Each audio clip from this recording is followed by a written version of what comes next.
사도행전 8장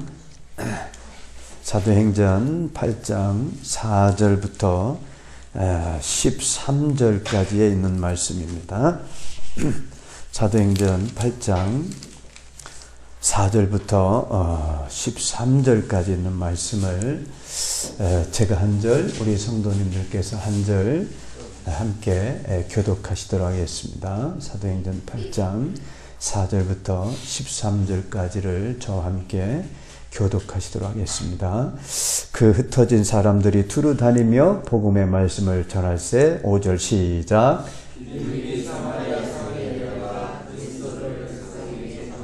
무리가 빌립의 말도 듣고 행하는 표적도 보고 한 마음으로 그가 하는 말을 따르더라.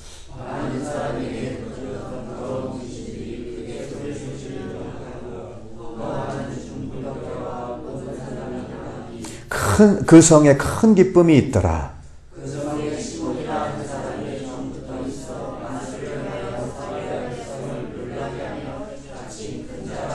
낮은 사람부터 높은 사람까지 다 따르며 이르되 이 사람은 크다 일컫는 하나님의 능력이라 하더라. 오랫동안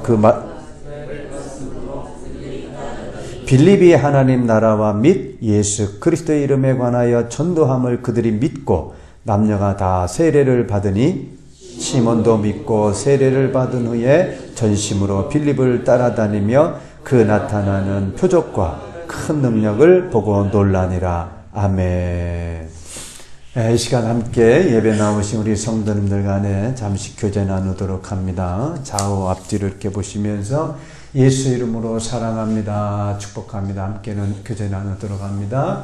예수 이름으로 사랑합니다, 축복합니다. 한 번 더 하시죠. 예수 이름으로 사랑합니다, 축복합니다. 예.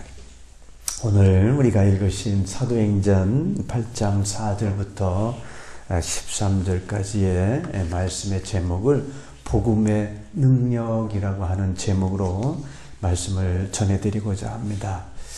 오늘 우리가 읽으신 이 본문은요, 예루살렘 초대교회의 7 집사 중에 한 사람이었던 빌립 집사가 이제 유대교의 이 박해, 핍박을 피해가지고 이 사마리아 지방으로 가서 복음을 전파하면서 그 많은 사람들에게 사람들을 주께로 돌아올 수 있도록 한 그런 사실을 말씀하고 있습니다. 이 빌립 집사는요, 사마리아 그 사역은 교회사적으로 굉장히 중요합니다. 왠가 하면 이제 앞으로 이제 뒤에서 보시게 될 이제 베드로가 유대 사역을 한 것과 또 바울이 이제 이방 선교를 하게 되는 교두보 역할, 즉 교량 역할을 한 것에 대한 의미가 크기 때문에 이 교회사적으로는 이 빌립 집사의 사마리아 선교 이 내용은 굉장히 중요하다라고 말씀드릴 수가 있습니다. 다시 말해서 빌립 집사의 사마리아 지역 사역은 예수께서 제자들에게 명하신 사도행전 1장 8절에 오직 너에게 성령이 임하시면 너희가 권능을 받고 예루살렘과 온 유대와 사마리아와 땅끝까지 이르러 내 증인이 되리라. 예수님께서 승천하시면서 제자들에게 말씀하신 그 내용이 이제 온 유대와 사마리아와 땅끝까지 이르러 내 증인이 되리라. 이 말씀이 이제 실현되기 시작한다는 겁니다. 믿으시길 주님의 이름으로 축원합니다. 오늘 본문 말씀을 통해서 하나님께서 우리에게 큰 깨달음과 은혜가 임하시는 시간이 되시길 주님의 이름으로 축원드립니다. 이 첫 번째 본문은 교회에 대한 핍박은 교회와 성도를 성장시킨다는 것을 깨닫게 해주십니다. 오늘 본문 4절을 우리 한 번 더 읽어보도록 합니다. 그 흩어진 사람들이 두루 다니며 복음의 말씀을 전할세. 이제 서두에서도 말씀드린 바와 같이 이제 앞에서 스데반 집사의 순교와 이제 유대교의 핍박을 피해가지고 많은 성도들이 이제 흩어지게 된 것이죠. 그래서 그들은 이제 흩어져 다니면서 복음을 전하였다는 겁니다. 이렇게 예루살렘 초대교회에 불어닥친 이 핍박, 이 고난은 교회와 성도에게 큰 유익이었습니다. 교회와 성도들에게 큰 유익이었다는 겁니다. 그 이유로서는 복음이 세계적으로 확대되는 계기가 되었다는 겁니다.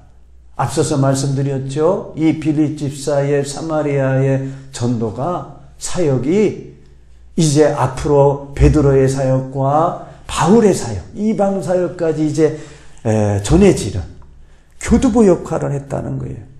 그래서 이제 전 세계적으로 복음이 확대되어 가는 계기가 되었다라는 의미에서 굉장히 중요합니다. 이 흩어진 이 성도들은요, 당시에 만국에 이렇게 통용되었던 그 헬라어를 사용했던 헬라파 유대인들이 이제 흩어진 거예요. 이들이 이제 사마리아와 저 멀리 안디옥까지 이제 이뤄서 복음을 전한다. 이 말씀이 이제 사도행전 11장 19절 이하에 이렇게 기록되어 있습니다. 한번 같이 함께 읽어보도록 합니다. 그때에 스데반의 일로 일어난 환란으로 말미암아 흩어진 자들이 베니게와 구브로와 안디옥까지 이르러 유대인에게만 말씀을 전하는데 그 중에 구브로와 구레네 및 사람이 안디옥에 이르러 헬라인에게도 말하여 주 예수를 전파하니 주의 손이 그들과 함께 하심에 수많은 사람들이 믿고 주께 돌아오더라. 스데반 집사의 순교를 여러분 이전 시간에 봤지요. 그러한 환란으로 말미암아 성도들이 각 지역으로 흩어졌다는 거예요. 베니게와 구브로와 안디옥까지 흩어진 거예요. 그들이 흩어져서 뭘 했냐면 말씀을 전한 겁니다. 복음을 전한 겁니다. 그로 말미암아서 이제 주의 손이 주님께서 그들과 함께 하셔서 복음을 듣는 사람들이 믿고 주께 돌아온 줄로 믿습니다. 또 이 초대교회의 이 핍박은요, 교회를 더욱 교회답게 성장시켰다는 겁니다. 예루살렘의 교회는 하나님의 은혜로 큰 성장을 하게 되었습니다.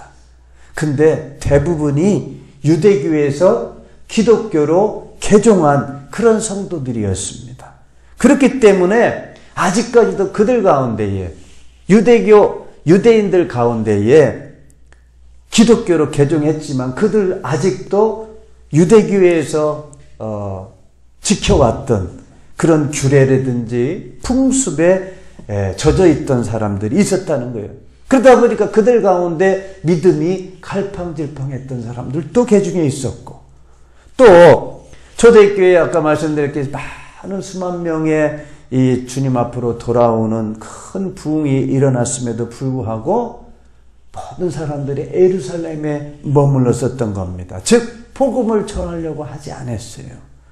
그러니까 하나님께서 이 초대교회 교회와 성도들을 핍박이라고 하는 하나님의 섭리를 통하여서 강압적으로 이 성도들을 흩으신 겁니다. 초대교회가 이제는 하나님의 뜻을 이루기 위해서 예루살렘과 유대와 사마리아의 이방 세계까지 복음을 전하기 시작한 겁니다. 그래서 이 복음을 전하면서 이 핍박이 이들에게 성장을 시켰다는 거예요. 이 베드로전서 5장 10절에 이와 같은 말씀이 있는데 우리 한번 같이 읽어보도록 합니다. 모든 은혜의 하나님 곧 그리스도 안에서 너희를 부르사 자기의 영원한 영광에 들어가게 하신 이가 잠깐 고난을 당한 너희를 친히 온전하게 하시며 굳건하게 하시며 강하게 하시며 터를 견고하게 하시리라. 아멘. 하나님께서 잠깐 이 세상에 있는 동안 우리에게 잠깐 동안 고난을 주신 거예요. 이 고난을 주신 이유는 뭐냐면 우리를 어떻게 해요? 온전하게, 또 굳건하게, 또 강하게, 또 터를 견고하게 하시기 위해서 우리에게 잠깐 고난을 주신 줄로 믿습니다. 주님께서 우리에게 이 고난을 교회를 더욱더 교회답게, 또 성도를 더욱 성도답게 하신다는 겁니다. 믿으시길 주님의 이름으로 축원합니다. 바로 우리가 온전하게 하시기 위해서, 또 우리를 굳건하게 하시기 위해서, 또 강하게 하시기 위해서 우리에게 핍박과 고난을 주신다는 겁니다. 또 초대교회의 이 핍박을 통해서 이제 그리스도께서, 예수 그리스도께서 십자가에 달리시기까지 당하신 그 고난을 이 성도들이 이제 경험을 하면서 깨닫게 되고 이해를 하게 됐다는 겁니다.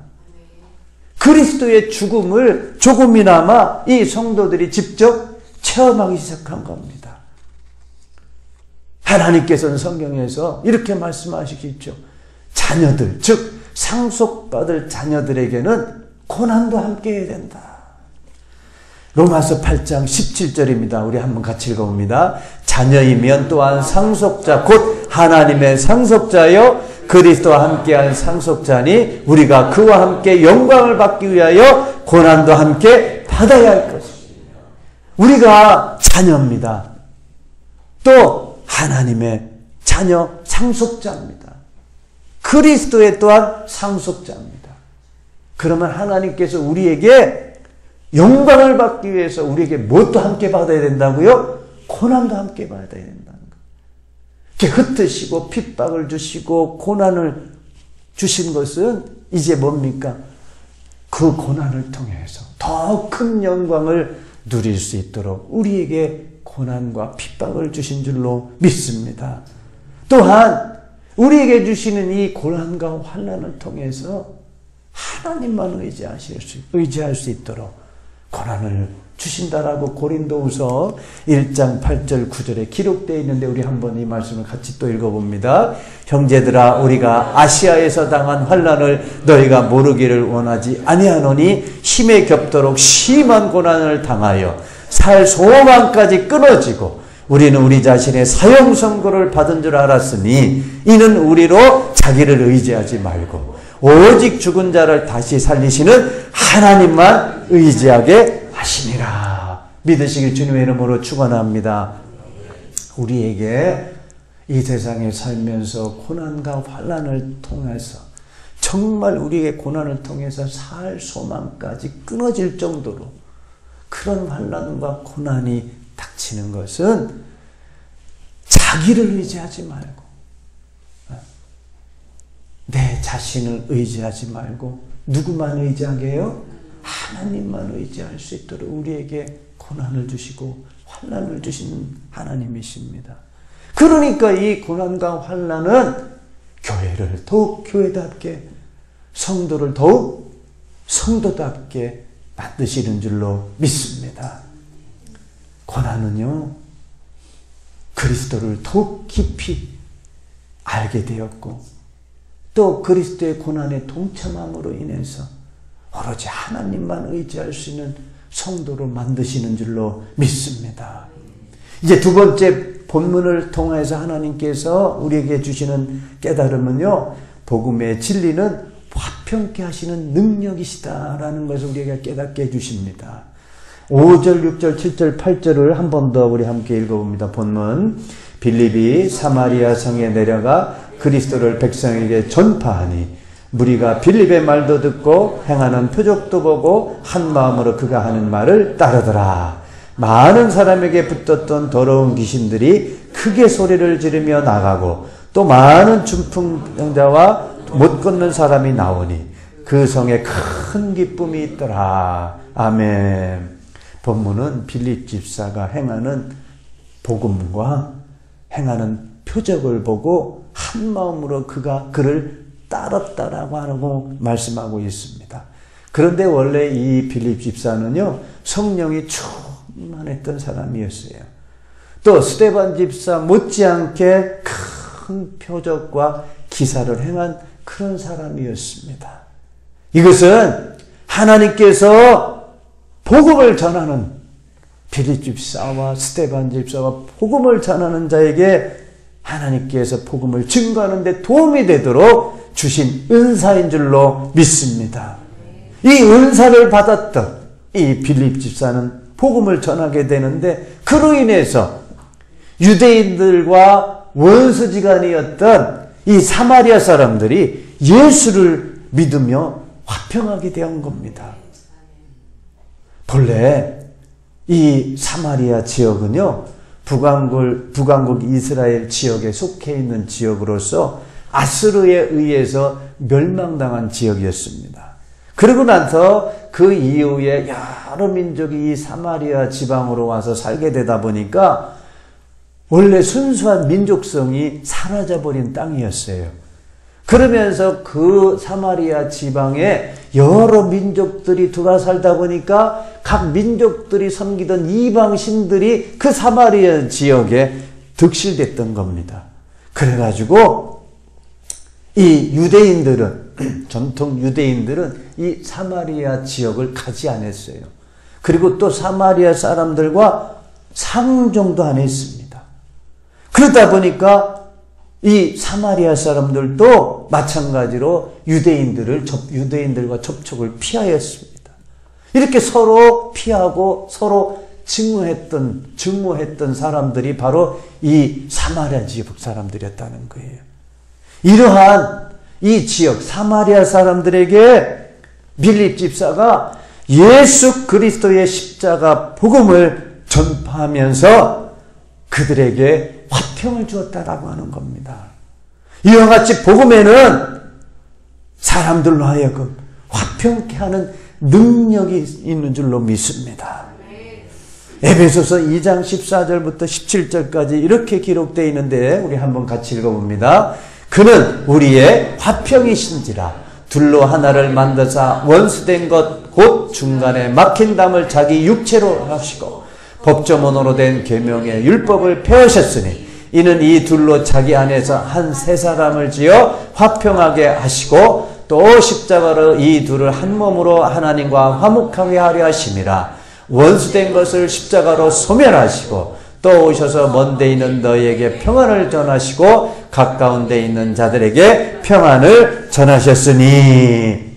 복음에는 뭐가 나타난다고요? 화평케 하신다는, 화평케 하는 능력이 나타나는 거예요. 우리가 복음을 막 전합니다. 전할 때에 하나님께서 그 능력을 더하셔서 그곳에 화평을 주십니다. 평화를 주시는 거예요. 또 사도행전 10장 36절부터 38절에 또 이와 같이 기록되어 있는데 우리 한번 또 읽어봅니다. 만유의 주 되신 예수 그리스도로 말미암아 화평의 복음을 전하사 이스라엘 자손들에게 보내신 말씀 곧 요한이 그 세례를 반판 후에 갈릴리에서 시작하여 온 유대에 두루 전파된 그것을 너희도 알거니와 하나님이 나사렛 예수에게 성령과 능력을 기름부터 다셨음에 그가 두루 다니시며 선한 일을 행하시고 마귀에게 눌린 모든 사람을 고치셨으니 이는 하나님이 함께 하셨습니다. 예수 그리스도께서 다니시면서 복음을 전할 때 그곳에 화평케 하셨다는 거예요. 그러면서 성령과 능력을 기름 붓듯 예수 그리스도에게 부으셔서 선한 일을 행하시고 마귀에 눌린 자를 고치셨다는 겁니다. 하나님의 능력은, 복음의 능력에는 화평케 하시는 능력이 나타나는 줄로 믿습니다. 우리는요, 복음을 전할 이유가 여기에 있는 겁니다. 분쟁이 있는 곳에 분쟁이 있는 곳에 사람들에게 화평이 있도록 우리는 복음을 전해야 될 줄로 믿습니다. 이제 세 번째, 이 본문을 통해서 하나님께서는 하나님과 단절된 곳에는 사단이 역사한다는 것을 깨닫게 해주십니다. 우리 본문 9절과 10절을 우리 한 번 더 읽어보시도록 합니다.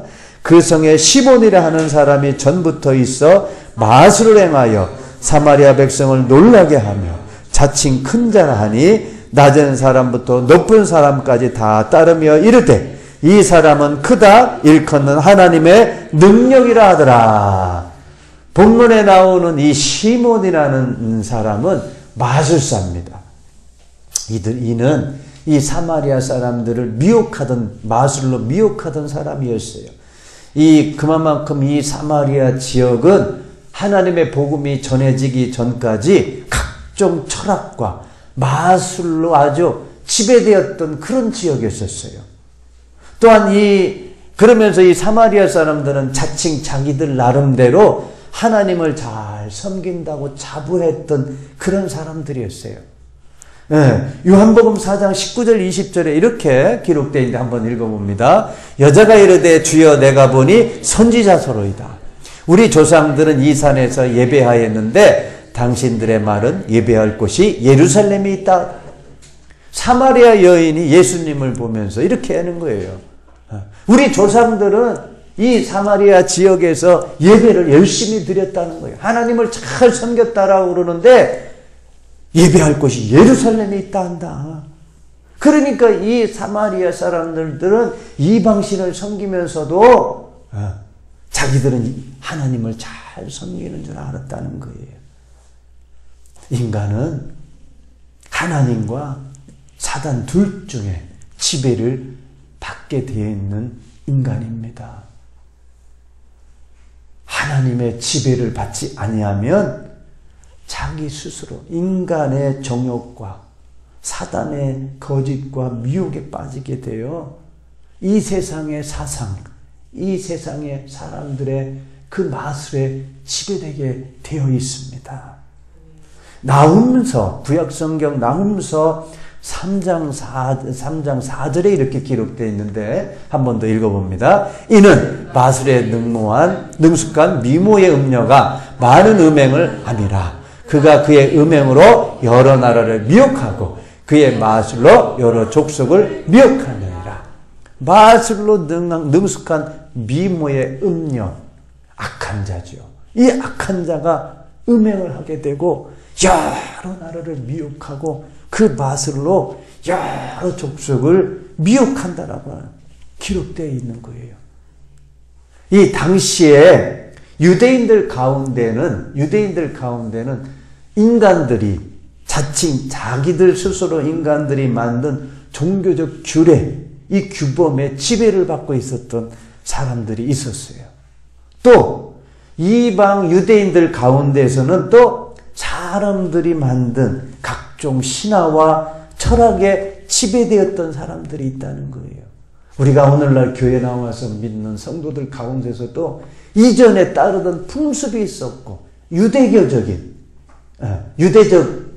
유교 사상 이런 것에 젖어 있던 분들이 또 있다는 거예요. 그런 것들로 인해서 성경에서는 주의해라. 성경에서 뭐 하라고요? 주의하라고 말씀하고 있어요.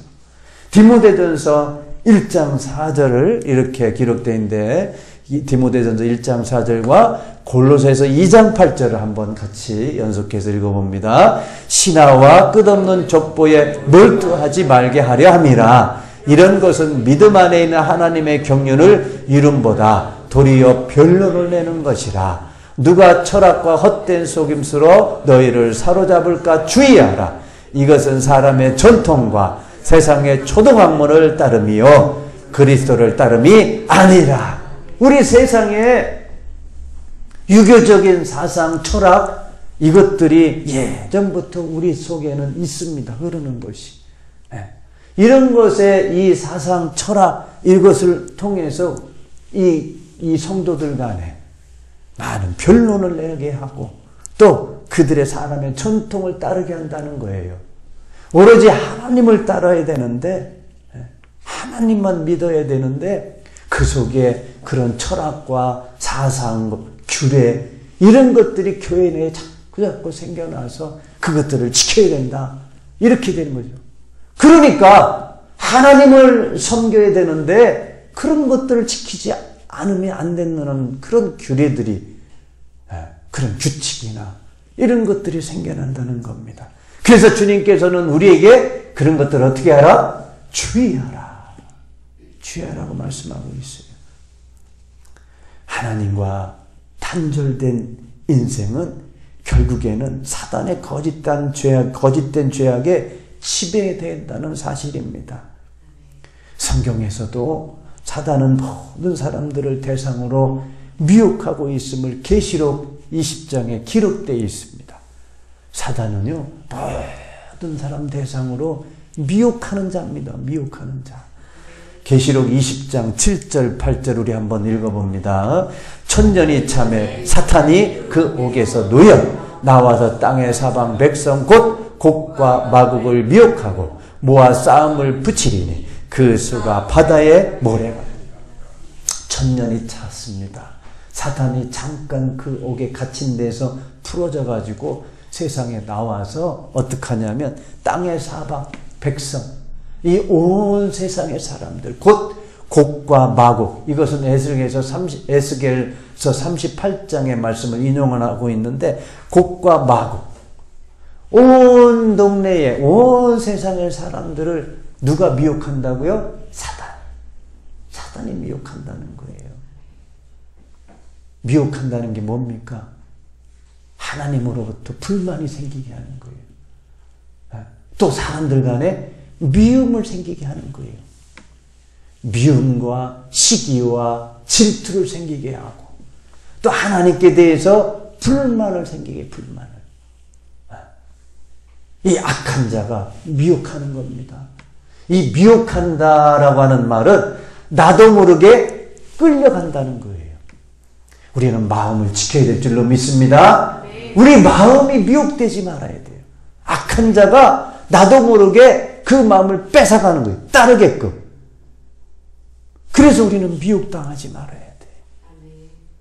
질투한다든지 시기한다든지 미워한다든지 이 마음, 이건 누가 역사하는 거다? 사단이 역사하는 겁니다. 그래서 우리는 그 미혹에 빠지지 않도록 주의를 해야 된다는 겁니다. 근데 이 사단이 미혹하는 그 미혹에 빠지는 수가 바다의 모래 같다라고 말씀하고 있어요. 바다의 모래 같다. 그러니까 엄청난 사람, 우리 성도도 예외가 아닙니다. 이 미혹에 빠질 수 있는 경우의 사람들이 엄청나게 바다의 모래 같다라고 성경에 기록되어 있으니까요. 저와 여러분은 이 마음을 지키셔서 사단에 미혹되지 않도록 주의하시는 저와 여러분이 되시길 주님의 이름으로 축원드립니다. 미혹과 시험은요, 이 시험, 미혹과 시험을 우리가 이겨낼 수 있는 인간은 아무도 없다고 말씀하고 있어요. 마가복음 13장 6절입니다. 같이 읽어봅니다. 많은 사람이 내 이름으로 와서 이르되 내가 그러하여 많은 사람을 미혹하리라. 많은 사람들을 미혹하는 가운데에 자기 스스로 자기를 믿는 자들은, 하나님을 떠난 자들은 지켜낼 도리가 없는 겁니다. 또 성도라 할지라도 하나님과의 친밀한 관계에서 멀어지게 되면 사단이 그 마음을 틈타가지고 미혹에 빠지게 한다라고 하는 겁니다. 마태복음 24장 24절입니다. 같이 읽어봅니다. 거짓 그리스도들과 거짓 선지자들이 일어나 큰 표적과 기사를 보여 할 수만 있으면 택하신 자들도 미혹하리라. 택하신 자들도 미혹하는 거예요. 어떠한 걸로요? 큰 표적과 기사를 보여주는 거예요. 큰 표적과 기사를 보니까 저 사람 따라야 되겠네. 근데 누구예요? 거짓 선지자들입니다. 거짓 선지자들, 거짓 그리스도인들. 이 말세가 가까울수록 이런 자들이 많이 나타나는 거예요. 누구 이름으로? 예수 이름으로 내가 이걸 한다 이거예요. 예수 이름으로. 거짓 선지자들, 거짓 그리스도인들이 말세에 많이 나타나서 누구를 미혹한다? 택한 백성, 택한 성도들까지, 하나님께서 택하신 성도들까지 미혹하는 시대에 우리가 살고 있는 겁니다. 주의하시기를, 깨어있는 성도가 되시기를 주님의 이름으로 축원드립니다. 우리는 늘 그러기 때문에 우리는 늘 하나님과 교제하기에 힘써야 되고, 말씀으로 무장하셔야 되고, 기도하기에 힘써야 될 줄로 믿습니다. 또한 우리가 복음을 전함으로 그곳에 화평과 평화를 줄 수 있는 저와 여러분이 되실 수 있기를 주님의 이름으로 축원드립니다. 저와 함께 이 시간 함께 기도 드리시도록 하겠습니다. 여호와 하나님, 오늘 제가 드리는 예배를 받아주심에 감사드립니다. 고난을 통하여 더욱 성숙한 그리스도인이 되게 하여 주시옵소서. 마귀가 역사하지 못하도록 저의 가족을 지켜주시옵소서. 마귀의 미혹에 빠지지 않도록 항상 깨어있는 성도가 되게 하여 주시옵소서. 예수님의 이름으로 기도드립니다. 아멘. 우리의